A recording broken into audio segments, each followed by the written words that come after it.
Prior to the invention of the motorized vehicle, traveling was mostly utilitarian. People would set out on their journey with a purpose in mind and had enough supplies for the entire trip. Fast forward to the modern era. We now adapt our vehicles for long trips with the creature comforts of home. The term started out in the Australian outback. It's called overlanding. Overlanding has spawned a new rush of people wanting to take advantage of the new vehicle advancements while exploring old places. And why wouldn't you want to? The places you can see in the off-road vehicle are much more grand than anywhere else the pavement stops for the ordinary vehicle. This is the 2022 Wild West Adventure Tour, presented by Gomammut Overland Rally. Brought to you by Gomammut Rooftop Tents, Extreme 4-Wheel Drive Off-Road, Clayton Off-Road, and Dayton Metal Fabrication.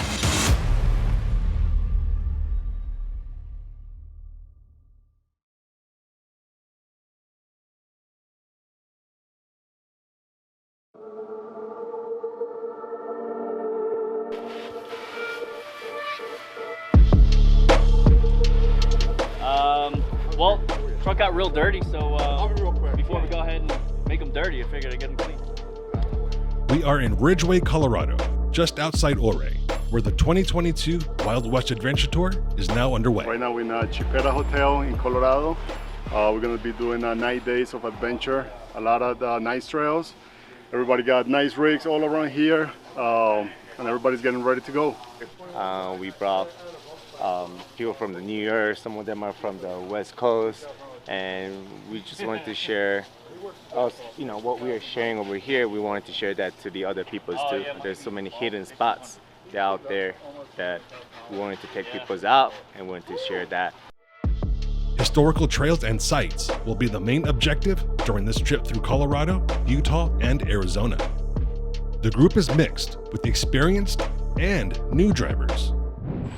Overlanding rigs can take on many forms. Participant Jorge Ortega turned his TRX into an overlanding rig just days ago, and he did it just for this trip. This would be the only vehicle not a Jeep during this event.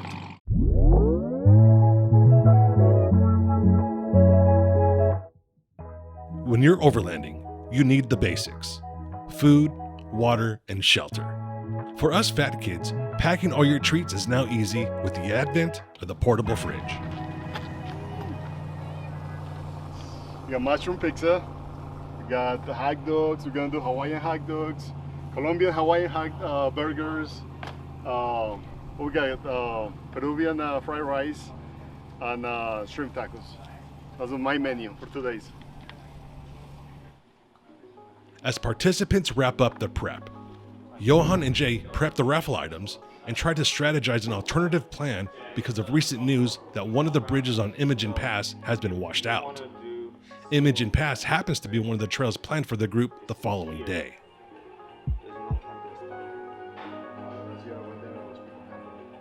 We're gonna just turn around. We'll just keep going up, right? And then we can go all the way here, right? All the way here to 12, right? Let's do, first option is we start here, right? And then let's try the Imogen Pass. Yes. All right, let's get to the limit. Once a plan was made, the group assembled, giving everyone the first chance to formally meet and greet. Participants for this year are Rob and Sue Ringen. Rob is a Navy veteran, and they are both from Southern California. From New York, Stephanie Kubicek. She's an EMT with the New York Fire Department. Corey Lessie and his longtime girlfriend, Christina Skotanis. From the Garden State, John Vanderslice. A Marine veteran from New York with ties to the West Coast, Stephen Malusa. Also from New York, Jorge Ortega.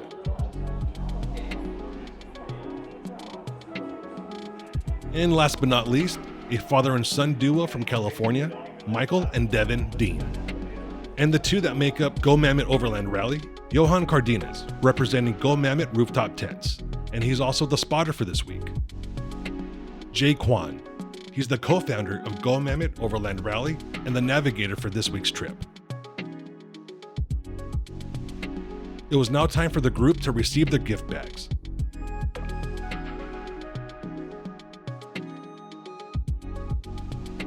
One of the best parts of any event is definitely the gift bags. This year, each participant received a waterproof bag with t-shirts, hats, decals, keychains, and hydration packs for the warm weather we're about to experience. Sponsors that contributed to the gift bags include Invictus, Trail Rated Coffee, Gomammut, DC Design, Devos, Vast, and Dayton Metal Fabrication. For more information on how to obtain one of these bags, visit Gomammut Overland Rally on Instagram. It was then time for the raffle prizes. Ultimate 9 provided 4 throttle control units for the raffle. DC Design provided some Lucid VSL lights for a JL. And Alpine provided a ratchet strap kit with a bag to match. A few participants took home some gear from Warren and some recovery gear from Extreme 4-Wheel Drive. Stephanie won a new Vast G-Series water tank kit. And Rob was more than happy to take home the new Devos Light Ranger.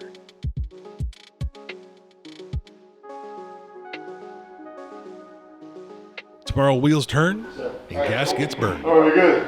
All right. Day 1 starts bright and early. The brisk morning mountain air and the trail-rated coffee helped wake everyone up. Driver's meeting starts in about 5 minutes. It was hard to gauge if anyone in the group was nervous. I could tell the drivers were excited, but mostly curious what the day was going to bring. Nature of what we do, we've got a couple of trail closures that we got to work around. We were going to do Imogen Pass this morning, but I believe the bridge collapsed and they're closed. So our new agenda is Yankee Boy Basin. Yankee Boy Basin will go into Imogen, and we're going to attempt to do as much of that trail that they'll allow us to. We'll get around. Hopefully we can get to the peak and into the sign and turn around at that point, but we'll do as much as we can. From there, there's several basins that come off of that. Silver Basin has a nice little lake, which should, after the last couple of weeks, have water in it. We'll hit that. We can find a good spot for lunch and hopefully camp there tonight, and we're right by the water. What are you looking forward to the most on this trip? I think probably seeing the sky and the Milky Way. I've never seen that in real life. Too much light pollution in New York? Too much noise. I was like getting away, so that's what I'm looking forward to.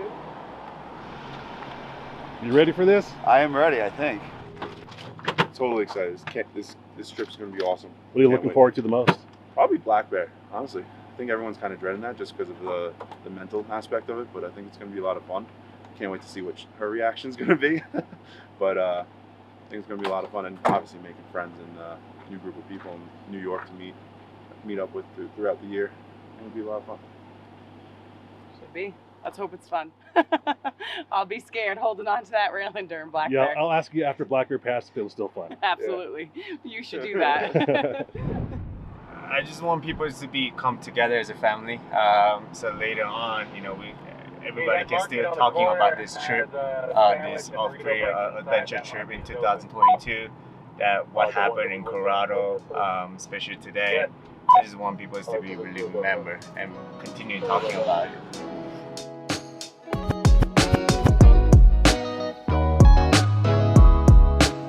We started our 12-mile trek to the trailhead, which was just outside of Ouray, at the base of Camp Bird. Known as the Switzerland of America, Ouray was established as a mining town around 1875. The town was named after Chief Ouray of the Ute Native American tribe that occupied the area for centuries. The entire length of Main Street is registered as a historic district, with some buildings dating back to the 19th century.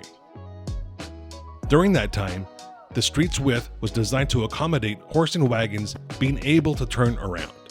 This is a common design that you'll see in many late 19th century towns across the western United States.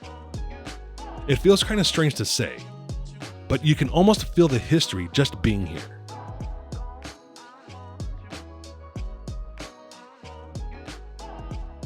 And now, the sound of my people.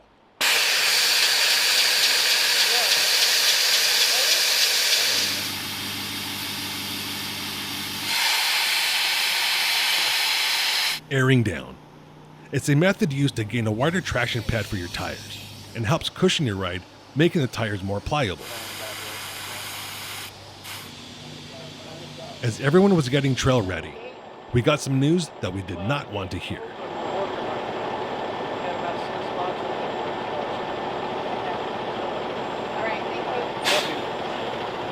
What's the word? Got another closure. We're gonna wash out all the heavy rain, so we're gonna have to revise a little bit. Gonna have to take a little detour. We'll figure it out.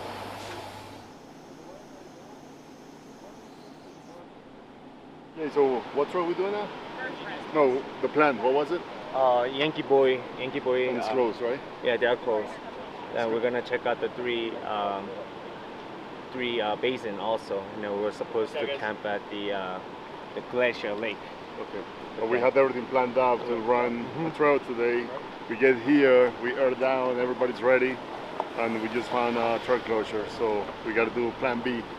This is part of the adventure. That's it, overlanding. Overlanding. Nice t-shirt.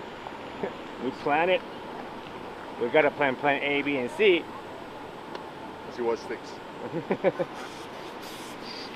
Map. Okay. To go to engineer plan. Hopefully it doesn't take so long.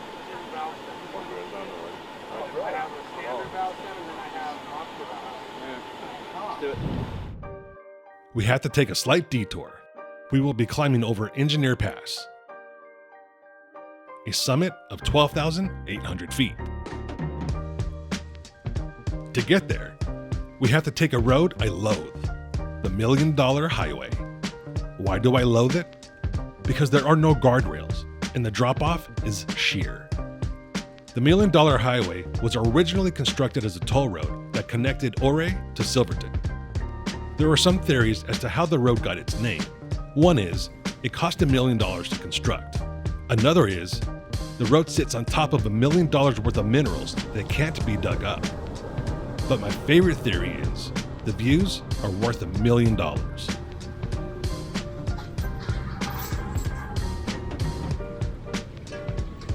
We finally go from pavement to dirt road with even steeper drop-offs.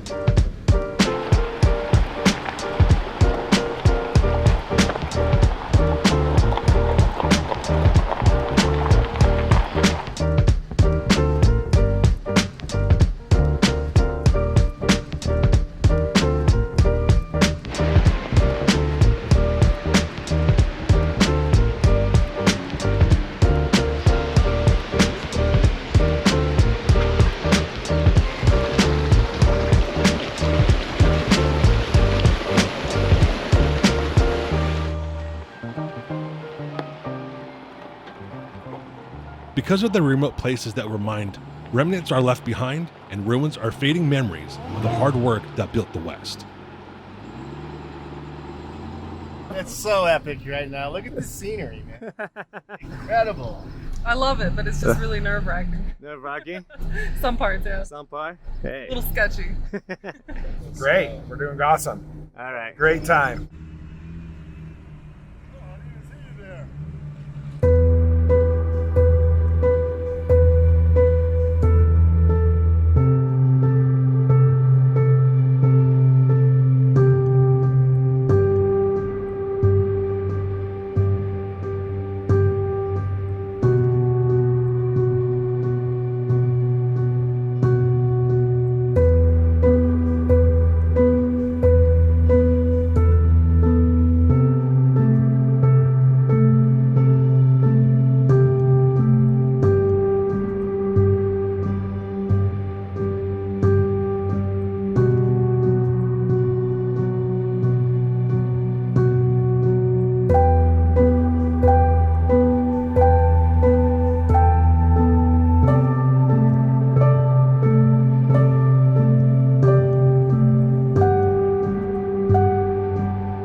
we got closer to the summit of Engineer Pass, the clouds started to roll in and the temperatures started to drop. We hoped the clouds would stay away long enough so we could absorb the beauty of this mountain range.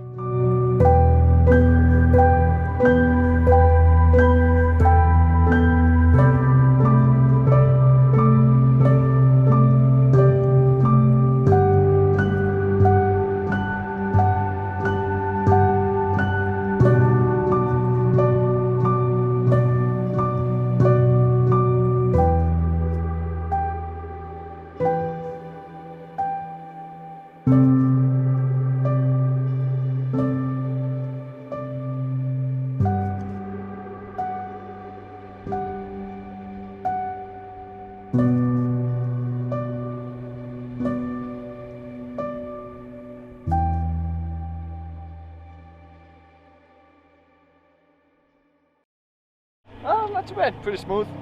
Was able to walk through just about everything, thankfully. So just those narrow parts is always what gets me going. A little pucker. Quite a bit of temperature change. Oh yeah, a little bit. Nice and warm down there, but real nice up here now. Chilly.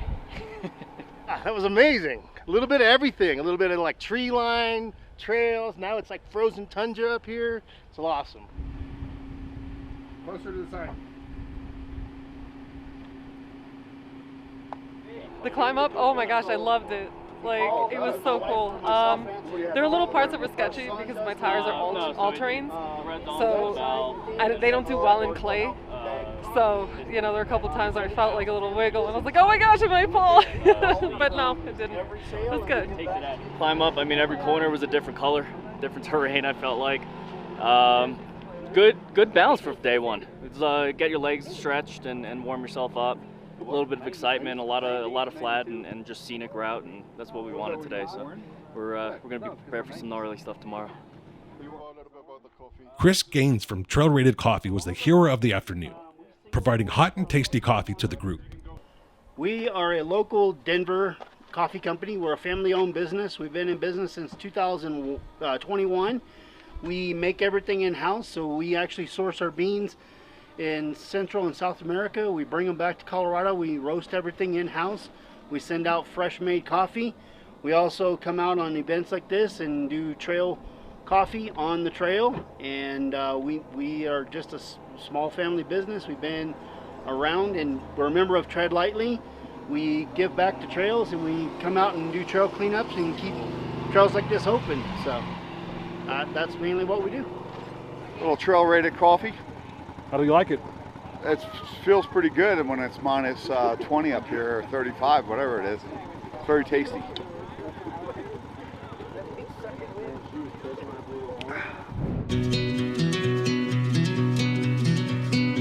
After some coffee and some close-by lightning strikes, we decided to head down the mountain to find our campsite for the night.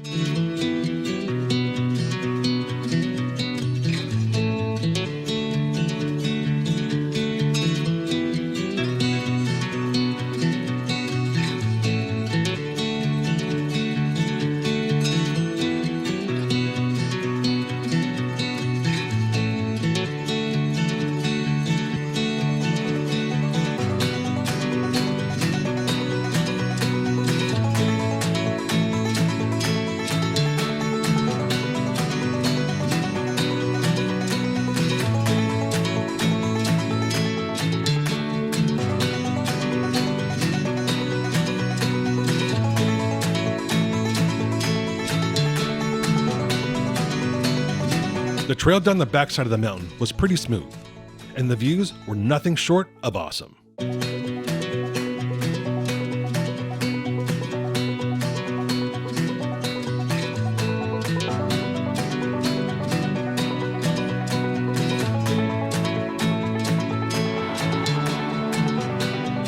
As we dipped into the valley, we followed a river that twists and turns to a mining site we did not expect to encounter.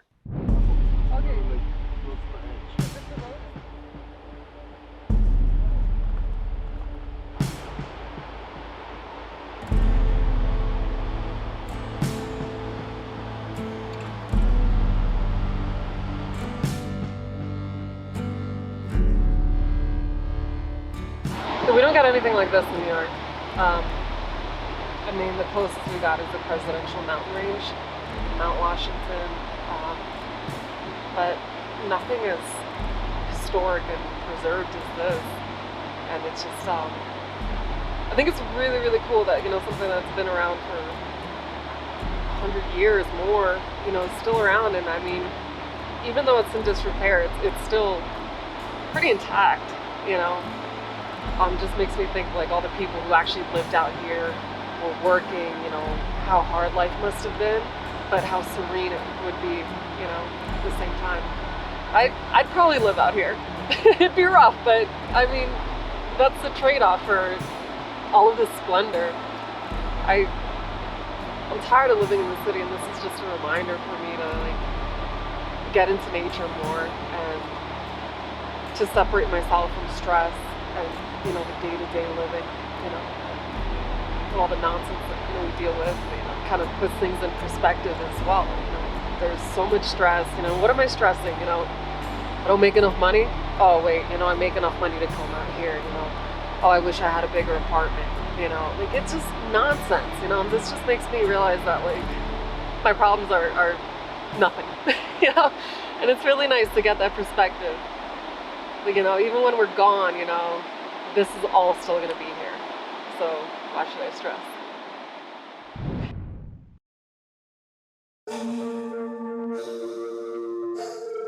As rain started to move in, we all made quick use of the porta potty that was at the mine.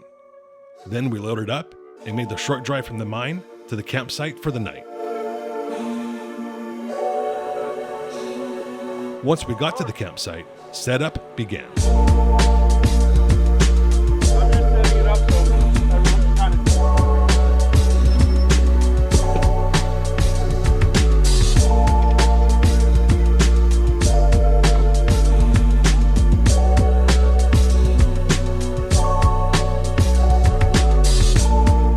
While rig setup preferences may vary, one thing about overlanding is pretty consistent.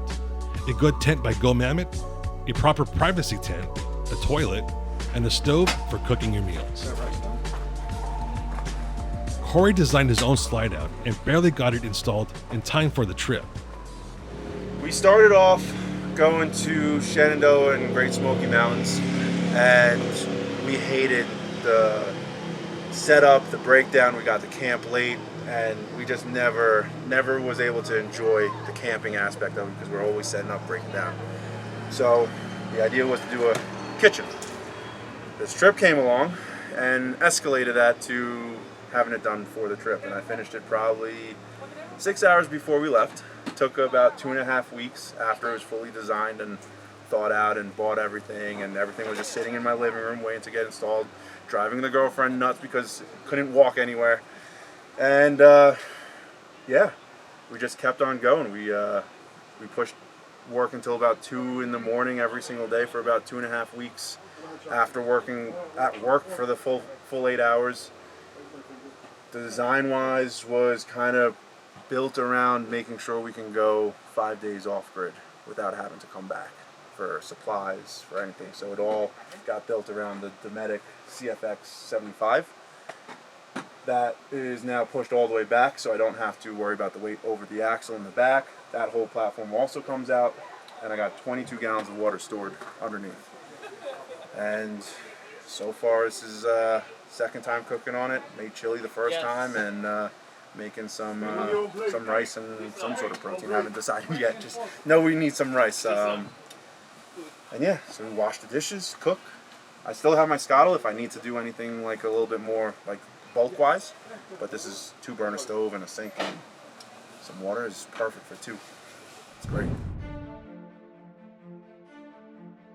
Camp cooking. It's a tricky balance of packing, preparing, and ultimately cooking. What we have here being cooked by Jay and Christine is Korean barbecue. As it cooks, the air around us was filled with an amazing aroma of sauces and spices, triggering glands in my mouth to start watering. It was so good, I wanted to punch the air. This is now my benchmark for good Korean barbecue. Tell me what this is again? This is Korean barbecue beef, so marinated beef and braised short ribs, pork.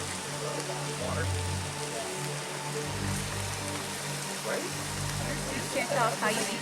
It's like a soy sauce marinade. Yeah. So mostly soy sauce and then a lot of garlic. Korean food has a crap ton of garlic. Some sugar, some onion.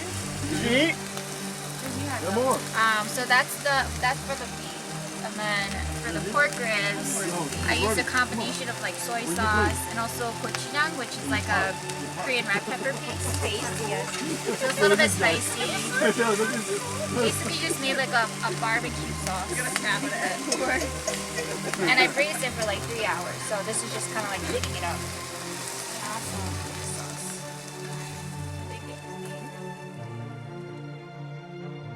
As evening turned to night, eyelids became heavy, and we tried to get some sleep knowing tomorrow was going to be a bucket list day.